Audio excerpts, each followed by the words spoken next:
నుంచి ఏ రోజు కూడా అఖిలపక్షాన్ని మీరు ఏర్పాటు చేసింది లేదు, మాట్లాడింది లేదు. మిగిలిన పార్టీలతో ఎప్పుడు కూడా సలహాలు సూచనలు లేకపోతే వాళ్ళని మీరు ఏదైతే జంతర్ మంతర్ దగ్గర ధర్నా చేస్తే వాళ్ళు రాలేదన్న దానికి కూడా ఎక్కడ పిలుపు రాలేదు కాబట్టే వాళ్ళు మాట్లాడలేదు అనేది ఒకటే. అయితే ఇప్పటికైనా చిత్తశుద్ధి ఉంటే రేపు సుప్రీంకోర్టుకి వెళ్ళి ఈ స్టే మీద ఏదైతే ఉందో స్టే తీసుకొచ్చి దీనికి ముందుకెళ్ళాలి.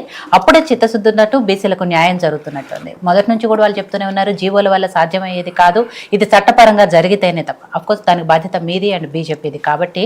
సో ఫైనల్గా దీని మీద ఇక ముందు ఎలా దలుచుకున్నారు? సుప్రీంకోర్టుకి వెళ్ళే ఆలోచనలు ఏమైనా ఉన్నాయా? అయితే మేడం ఇది ముందే చెప్పినాం మేము ప్లాన్ బి అంటే వీళ్ళందరూ ఏమన్నారంటే పార్టీ పరంగా ఇస్తారని. పార్టీ పరంగా ఇస్తాము అన్నది ఏంది అంటే ఇది ఒక సందర్భం. ఏంటి అంటే శాసనసభలో చర్చ జరుగుతున్నప్పుడు తలసాని సీనన్న లేచి మాజీ మంత్రివర్యులు మీకు చిత్తశుద్ధి లేదు అట్లా ఇట్లా అన్ని విషయాలు మాట్లాడుతూ ఉంటే యాజ్ అ ఛాలెంజింగ్ మోడ్లా ముఖ్యమంత్రి గారు లేచి ఏమన్నారంటే ఒకవేళ అట్లా జరగకపోతే నా పార్టీ నుంచి 42% ఇస్తాను, ఇస్తావా అని అడిగిండు. అంటే ఛాలెంజ్ చేసిండు. అంటే అట్లీస్ట్ అట్లానైనా ఇది ఒక కొలిక్కి వస్తుంది, అందరు ఏకాభిప్రాయానికి వస్తారని ఒక మంచి ఉద్దేశంతో ఛాలెంజ్ చేసిండు. అంతేగాని పార్టీ పరంగా మేము 42% ఈ 42% ఏంది 100% ఇస్తాం మేము. షేర్లింగంపల్లిలో జగదీశ్వర్ గౌడ్ గారు గౌడ సామాజిక వర్గానికి సంబంధించిన వ్యక్తి. అన్ని పార్టీలు అగ్రవర్ణాలకు ఇస్తే మేము బీసీ వర్గానికి ఇవ్వలేదా? సో పార్టీ పరంగా ఇస్తామనేది ఏంటంటే ఛాలెంజ్, అవతల వాళ్ళని ఒప్పించడానికి అదొక మార్గం. సామ దామ దండోపాయాలన్న ఒక ఉపాయం, వాళ్ళు కూడా బీసీలకు అనుకూలంగా రావాలన్నానికి ఒక ఉపాయం అది.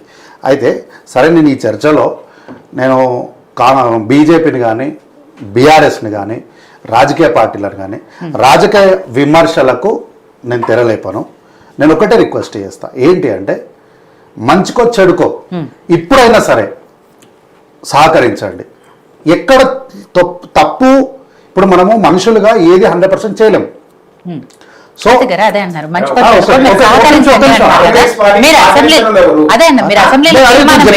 బీజేపీకి సంబంధించిన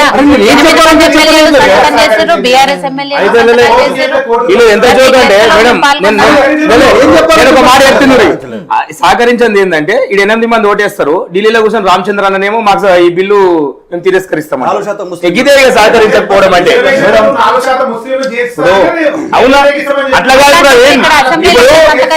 మన మన మన ఈ భారతీయ జనతా పార్టీ పరిపాలించే రాష్ట్రాలలోనే ముస్లింస్ ఉన్నారు కదా. గుజరాత్ ఉన్నారు, మహారాష్ట్రలో ఉన్నారు, ఎందుకు తీసేస్తలేరు?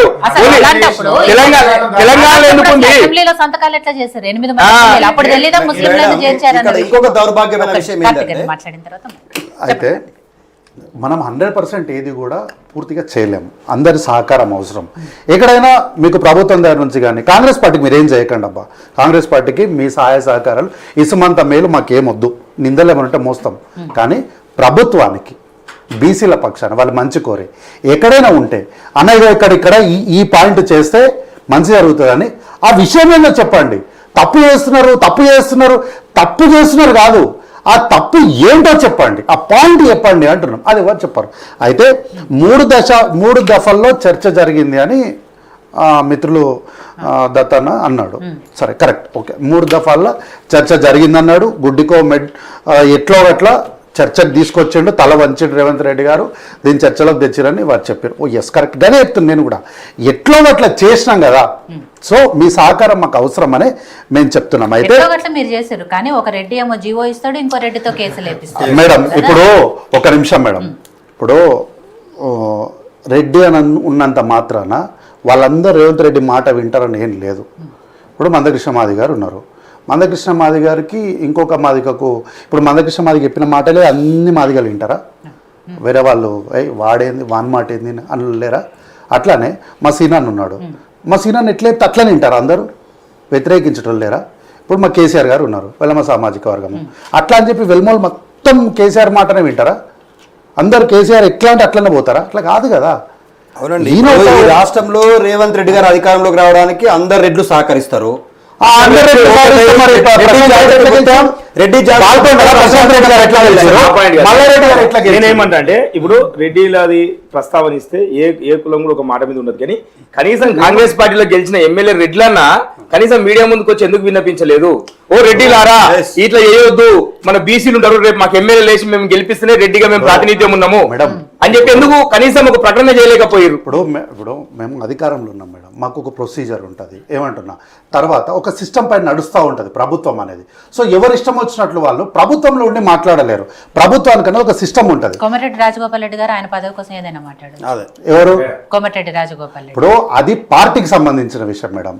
ప్రభుత్వం మాట ఇవ్వలేదు, పార్టీ మాట ఇచ్చింది. ట్రిపుల్ విషయంలో కదా ఆయన మాట్లాడింది. ఏది ట్రిపుల్ విషయంలో? ట్రిపుల్ విషయంలో అక్కడ స్థానిక ప్రజలు ఏం మాట్లాడారు? సంబంధించింది కదా, అదే అంటున్నాను. మాట్లాడినప్పుడు గౌడ్ గారు అనేది అదే. అప్పీల్ కనీసం ఎందుకు అప్పీల్ చేయలేదు? అప్పీల్ చేయకుండా కాదు మేడం, అట్లా అప్పీల్ చేయకుండా ఒక మాట అప్పీల్ చేయలేదు కదా.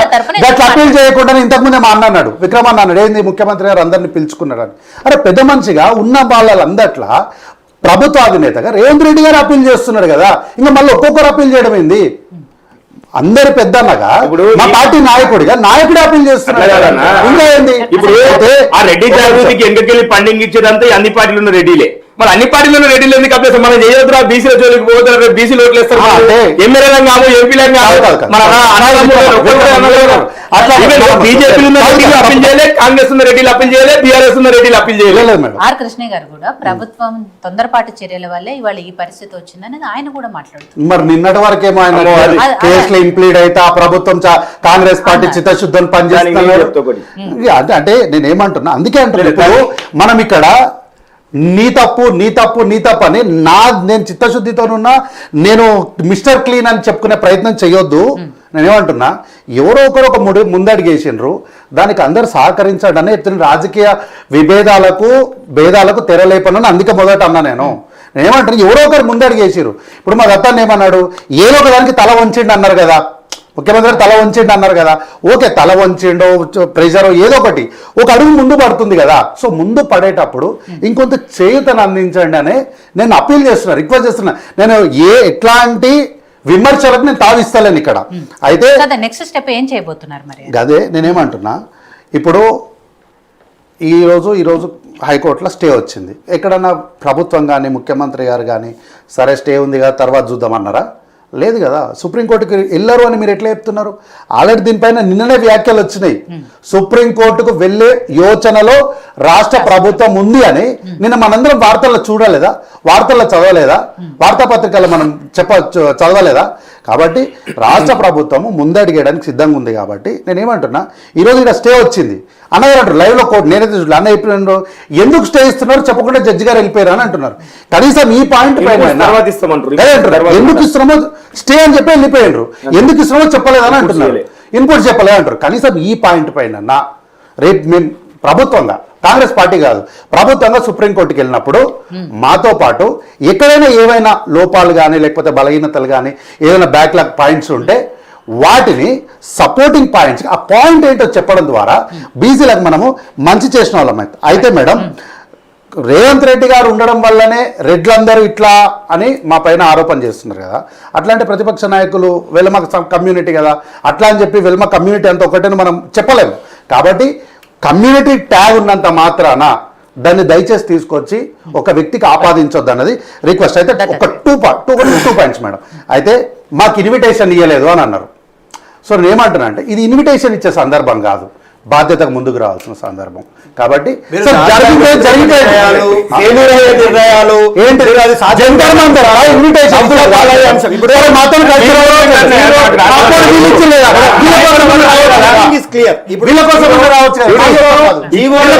రావచ్చు కదా.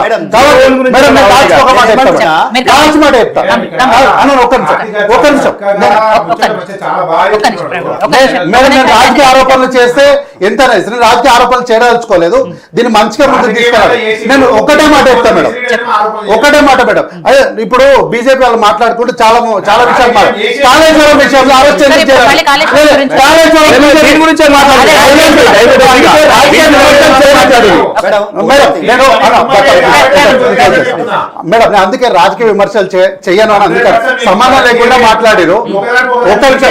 మేడం ప్లీజ్ నేను అందుకే రాజకీయ విమర్శలు చేయను. వారు ఏవో విషయాలు మాట్లాడారు, రాజీనామా అని, కాళేశ్వరం. నేను ఆ విషయాల జోలికి పోను.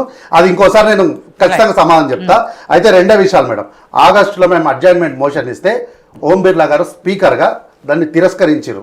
అందుకే ఆ రోజు చర్చ జరగలేదు. కానీ ఆగస్టులో అడ్జైన్మెంట్ మోషన్ ఇచ్చింది బీసీల గురించి మాట్లాడమని కాంగ్రెస్ పార్టీ. ఒకటి.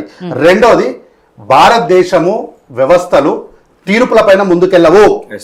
డాక్టర్ బిఆర్ అంబేద్కర్ రాసినటువంటి రాజ్యాంగం పైన మాత్రమే వ్యవస్థలు ముందుకెళ్తాయి. కాబట్టి రాజ్యాంగంలో ఎక్కడ కూడా 50% లిమిట్ అనే మాట లేదు.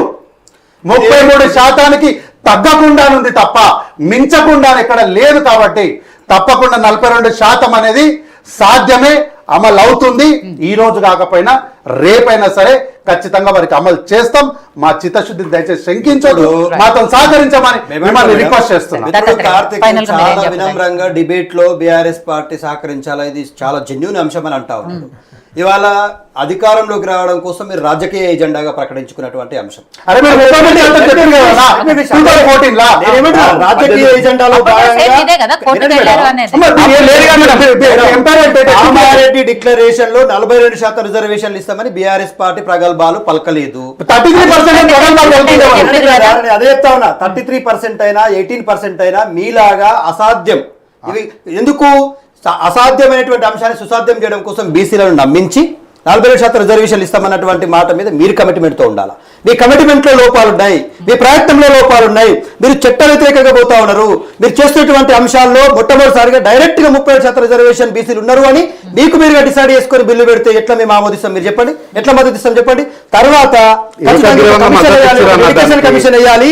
ఒక కమిషన్ ద్వారా తీసుకున్న లెక్కలే ట్రిపుల్ టెస్ట్ కు ఉపయోగపడతాయి. దాని ద్వారానే అది సాధ్యమవుతుంది అని చెప్పేసి హైకోర్టు మొట్టికాయలు వేసిన తర్వాత అప్పుడు మీరు ఎడ్యుకేషన్ కమిషన్ వేసిరంటే మీ చిత్తశుద్ధి ఏంది? ఏ బాధ్యతలు లేని జానారెడ్డిని, ఏ బీసీలతో సంబంధం లేని ఉత్తమ్ కుమార్ రెడ్డిని కమిషన్లకు మెంబర్లుగా పెడతారు. జానారెడ్డి గారు వచ్చి ఆ కమిషన్ రిపోర్టు ప్రకటించే ముందర మధ్యలో కూర్చుంటారు. నేనేమంటా, తెర వెనుక జానారెడ్డి, తెర ముందు ఉత్తమ్ కుమార్ రెడ్డి. ప్రకటనల విషయంలో రేవంత్ రెడ్డిలు ప్రకటిస్తే బీసీలకు రిజర్వేషన్లు రావు. మేము అందుకే ఆ రోజు నుంచి ఈ రోజు వరకు కూడా మేము చాలా స్పష్టంగా చెప్తా ఉన్నాం, ఇది కాంగ్రెస్ పార్టీ ఆడుతున్నటువంటి నాటకము. దీని వెనకాల చిత్తశుద్ధి లేదు. స్పష్టంగా ఇది ఫెయిల్ అవుతుంది, ఇది సాధ్యం కాదు, బీసీలు మోసపోతారన్నాం. ఇవాళ జీవో నంబర్ 9తోని ఇవాళ హైకోర్టు ముందర పనులలో జారిపడ్డట్లుగా మేము ఇంకోటి చెప్తాం, చాలా స్పష్టంగా చెప్తాం. స్టే విధించడం నోటిఫికేషన్ చెప్పలేదు.